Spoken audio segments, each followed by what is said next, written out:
Olá pessoal, tudo bem? Sejam bem-vindos ao meu canal. Bom, vamos dar uma olhadinha hoje então num vídeo aí do Adalto sobre a questão dos homens primitivos, homem das cavernas. Vamos ver o que que ele anda falando a respeito disso. Deixa eu até colocar aqui então o vídeo e vou soltar ele pra gente assistir junto e comentar. Vamos lá. Teve 3 filhos, Jubal, Jabal e Tubal-Caim. Aqui, né, o título do vídeo é Os primeiros humanos eram homens da caverna, né? Então vamos ver. Jabal era criador de gado e morador em tendas, ali nós temos a questão da agropecuária. Jubal era músico, produzia harpas e produzia flautas. Eu gosto de colocar isso de uma forma muito específica. Se eu lhe der uma flauta, ou seja, a parte metálica, e pedir para você fazer os furos para que as notas saiam certas, você saberia onde fazer os furos? Se eu lhe desse uma harpa, você saberia afiná-la? Só para você ter uma ideia do que o texto está falando. Então eram pessoas que sabiam fazer essas coisas. Quando nós tratamos de metalurgia, Tubal-Caim, artífice de todo instrumento cortante de ferro e bronze, nós vamos falar um pouquinho mais em alguns minutos, há uma necessidade de conhecimento. Eu olho para uma coisa ali na Terra, o que é isso? O que eu faço com isso? Como transformar minério de ferro em, por exemplo, uma faca? Qual o mecanismo para fazer isso? Então nós estamos vendo um pouquinho o que seria esse pessoal antes do dilúvio. Só para termos uma noção, porque isso nos ajuda bastante, são informações muito relevantes que vêm das genealogias. E essa é a razão de termos a genealogia no livro de Gênesis, no capítulo 5, para que nós possamos entender o que está acontecendo. Por exemplo, no capítulo 5, se você fizer uma avaliação, ali a genealogia de Adão, falando dos seus descendentes através de Sete, que foi o terceiro filho de Adão e Eva. Nós temos no capítulo 4 os descendentes de Adão através de Caim. Nós temos ali Caim e Abel, os dois filhos. Caim assassinou Abel, ficou apenas Caim. Então, no capítulo 4, trata da genealogia de Caim. No capítulo 5, nós temos a genealogia de Sete. Então, quando você faz um estudo comparativo entre as duas genealogias, você vai perceber que os descendentes de Caim, o sétimo, que foi Tubal-Caim, esse foi artífice de todo instrumento cortante de ferro e bronze, ele deve ter vivido na mesma época de Matusalém, que foi um dos descendentes de Adão, através de Sete, e que foi o avô de Noé. Então, nós estamos tratando de duas gerações anteriores a Noé. Já vi esse pessoal que fazia instrumento cortante de ferro e bronze, coisas desse jeito. Pegando os detalhes, e essa Bom, até aí, né, não vou comentar nada porque ele só tá relatando o que que tá acontecendo ali, né, tá relatando a genealogia ali dos textos de Gênesis, etc, né, então até aí não tenho nada pra falar, não. Eu quero saber qual é o link que ele vai fazer isso, porque quero saber o momento em que ele vai atacar a ciência, né, vamos ver, que provavelmente ele vai fazer isso em algum momento, vamos ver. essa parte importante, Tubal-Caim, ele foi artífice desses instrumentos. O fascinante é, como que você extrai minério de ferro, seja a hematita, o F2O3, através desses processos de oxirredução, redução por carbono? Rapaz, é um negócio complicado, tem que ter uma temperatura de fusão meio alta, 1535 graus, não é qualquer fogueirinha que faz isso. Como desenvolver essa tecnologia para termos essas coisas? Quando trata de instrumentos cortantes de bronze, daí a coisa fica um pouco mais complicado, porque o bronze é uma liga de cobre e zinco, e a proporção tem que ser muito precisa, porque senão você não cria uma ferramenta de corte. Ela perde o corte com grande rapidez se as proporções não estiverem precisas. Como saber quais são as proporções? Primeiro, você sabe qual a diferença entre o cobre e o zinco? Se eu lhe der os dois, você sabe o que é o quê? Você saberia como colocar nas proporções e como fazer a mistura de tal maneira que ocorra? Eu posso garantir que não dá para colocar no liquidificador e bater. Tem que ter uma técnica para que isso seja feito. Então, nós estamos vendo coisas muito interessantes a respeito dessas pessoas pré-diluvianas. Isso fala um pouco da cultura que havia naquela época, do conhecimento. Muitas pessoas, quando eu trato desse aspecto específico de Tubal-Caim, eles apenas estão pensando assim, ótimo, ele fez instrumentos cortantes de ferro e bronze, excelente. O que isso significa? Por exemplo, vocês estão vendo um pedacinho ali de minério de ferro. Se você estivesse lá no interior de Minas Gerais e você encontrasse um pedaço de minério de ferro no solo, você saberia o que é isso? Tem gente que não tem a menor noção do que é. Ele olha, vê, uma pedra. Tudo que ele viu foi uma pedra. Tá. Daí como é que você transforma esse negócio naquele outro negócio? Ou seja, de minério de ferro numa faca. São processos de oxirredução por meio de carbono, é muito interessante, só mostrei um pedaço. Tem muito mais por trás. Como você faz isso? Essas questões são fundamentais para nós entendermos um pouco do que era essa cultura pré-diluviana. Nós não estamos falando de homens das cavernas. Nós estamos falando de tecnologia, gente que sabia fazer coisa, gente que tinha conhecimento. Já havia uma quantidade muito grande de conhecimento nessa época. Deixa-me dar um exemplo fácil, talvez possa ajudá-lo a compreender um pouquinho melhor. Imagina que nós pudéssemos viver, na atualidade, uns 900 anos. Muitas pessoas falam, rapaz, viver 900 anos para fazer o quê? Então deixa-me dar algumas ideias. Um curso universitário, em média, demora 5 anos para você concluí-lo. Nós temos no planeta cerca de aproximadamente 120 cursos universitários diferenciados. Tem alguns que são apenas parecidos ou variações, mas 120 são todos diferenciados. Vamos supor que você gastasse uma boa parte da sua vida para fazer todos os cursos universitários. Isso significa que você iria investir cerca de 600 anos da sua vida estudando. Já imaginou que você ainda teria mais 300 anos para poder aplicar tudo aquilo que você aprendeu? Pare e pensa, nós gastamos 5 anos fazendo um curso universitário e trabalhamos 35 e achamos que fizemos um progresso fabuloso. Imagina você poder estudar por 600 anos e ainda ter mais 300 anos para colocar em prática tudo aquilo que você conheceu. Eu creio que dá para você começar a ter uma noção, uma pequena noção do que foi essa civilização pré-diluviana. É que nós não pensamos desse jeito. Nós apenas olhamos para todo esse povo e falamos, aquele pessoal que viveu antes do dilúvio. E na nossa mente fica flutuando algumas figuras mais ou menos assim, bem interessantes de homens das cavernas. Não é essa a descrição que a Bíblia nos dá. Por isso que nós, quando tratamos essas questões, esses elementos desse relato bíblico, esses pequenos detalhes, à medida que você vai prestando atenção, você vai entendendo, vai ficando mais claro qual era o contexto onde Noé vivia. Por que ele foi um homem realmente de fé? Por que a Bíblia fala de uma forma tão bonita e eloquente a respeito desse grande homem? Bom, gente, então chegamos no ponto ali, né? Já me imaginei que ele fosse chegar exatamente nessa questão aí. Que a ideia, né, do Adalto e como de outros criacionistas, né, é dizer assim, olha, tá vendo? A ciência, teoria da evolução te traz uma ideia de que nós evoluímos e que então a gente evoluiu de forma, digamos que menos inteligentes e hoje em dia a gente adquiriu uma inteligência, isso veio de forma gradual porque foi evoluindo com o tempo. Essa é a ideia que eles querem trazer e contrapor a essa narrativa que ele trouxe aí do livro de Gênesis, né? De que no passado, os homens do passado eram muito inteligentes e que hoje a gente não é capaz, por exemplo, de construir uma faca, por exemplo, extrair o ferro ali da natureza, né, e fazer ligas, né, metálicas e coisas afins.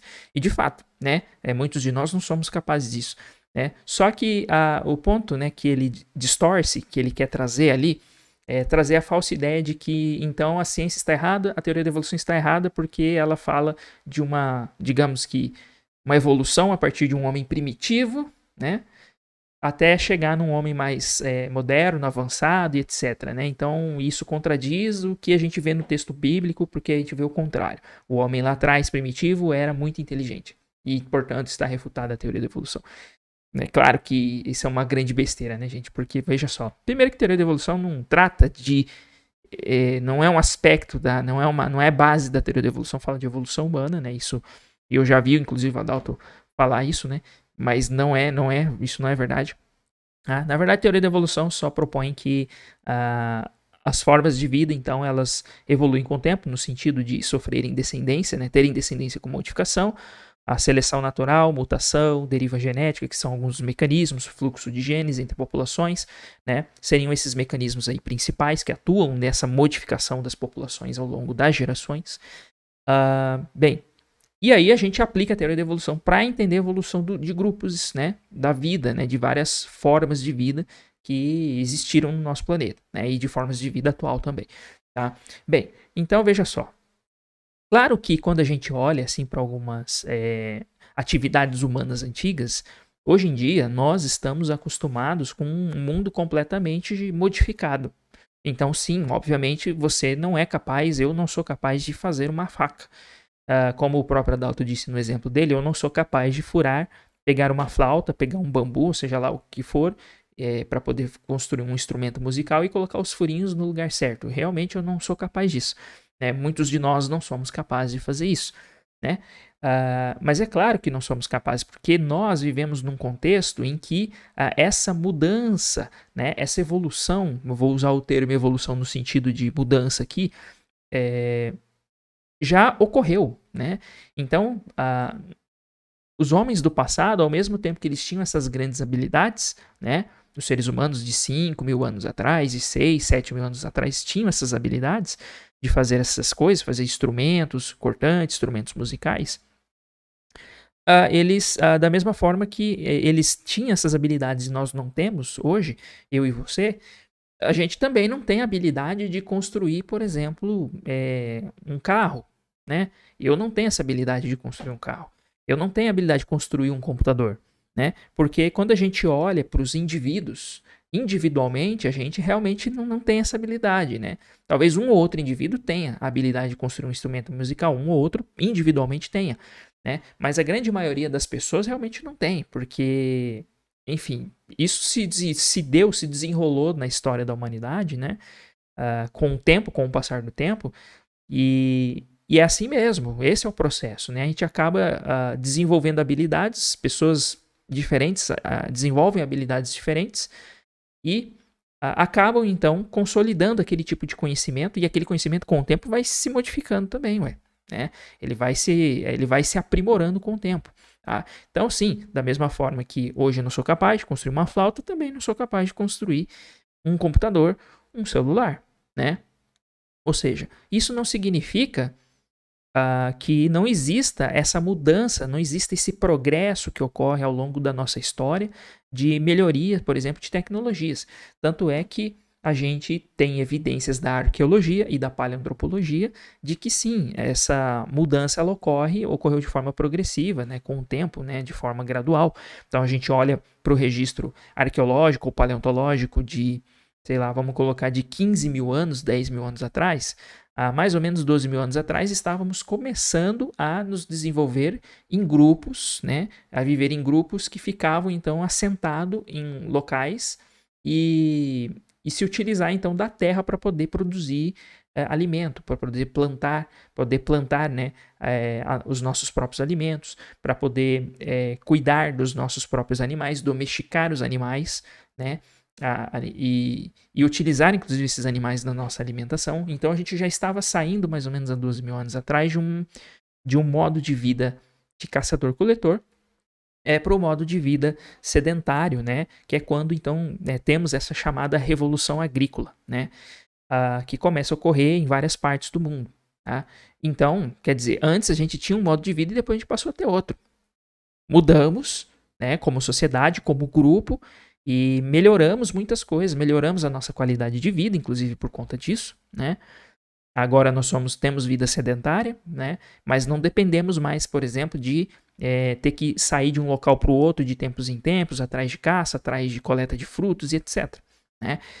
Da mesma forma que, se a gente olhar para 10, 15 mil anos atrás, a gente tem aí modos de nos expressarmos por meio das pinturas rupestres, dos petroglifos, por exemplo, né? Símbolos que ficaram registrados nas cavernas, né? Nas grutas, nos abrigos, sobre rochas, que se nós olharmos há 70 mil anos atrás ou há 100 mil anos atrás não existiam. Provavelmente a forma de comunicação era diferente. A gente não tinha as mesmas formas de comunicação, não tínhamos inventado, né,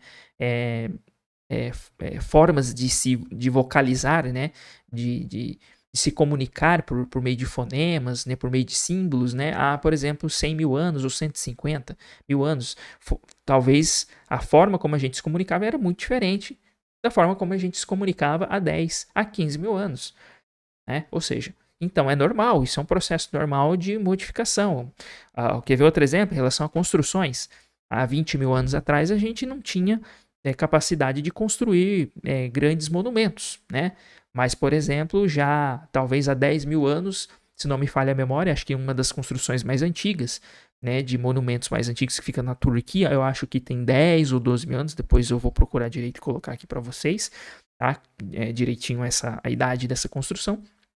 Mas, depois de então há 10, 12 mil anos, a gente tem aí agora capacidade de fazer grandes construções, tá? Ou seja, isso mostra que sim, a gente tem mudanças que vão ocorrendo de forma gradual, de forma progressiva aí na nossa história. Tá? Então não tem nada demais isso não contradiz em absolutamente nada a teoria da evolução, né? Ou a ciência como um todo, né? Que estuda a nossa história. Né?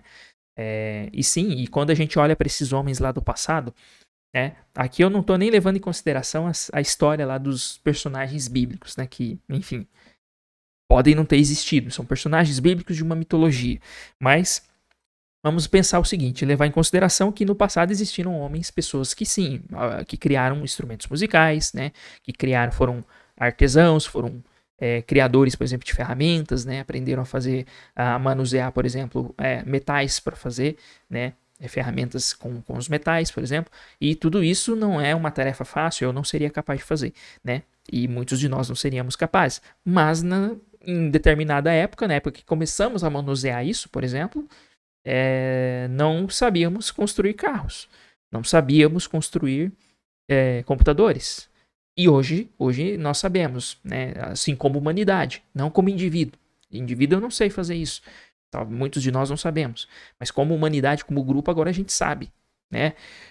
Então, se a gente fosse levar em consideração isso, né, de que digamos que porque os homens do passado construíam coisas complexas e que hoje a gente não sabe fazer, né? Isso não faz sentido. A gente deveria, então, ignorar, então, o fato de que hoje a gente é capaz de construir coisas muito mais complexas, como computadores, por exemplo, né? Enfim, né?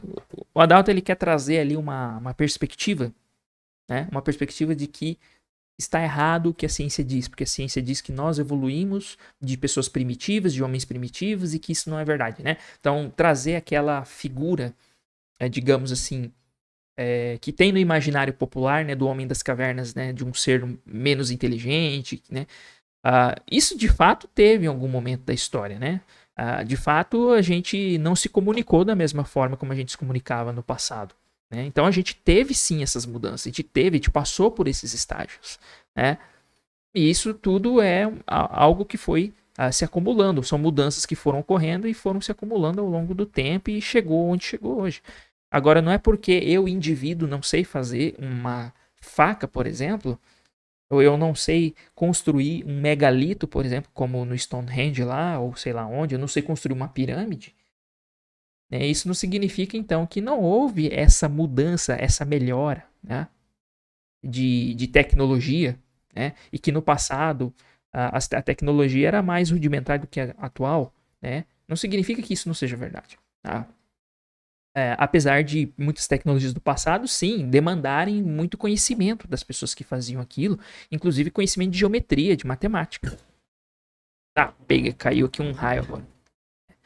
Tá? Então, esse que é o ponto. Tá? Então, o que eu gostaria de conversar aqui, comentar com vocês, era basicamente isso.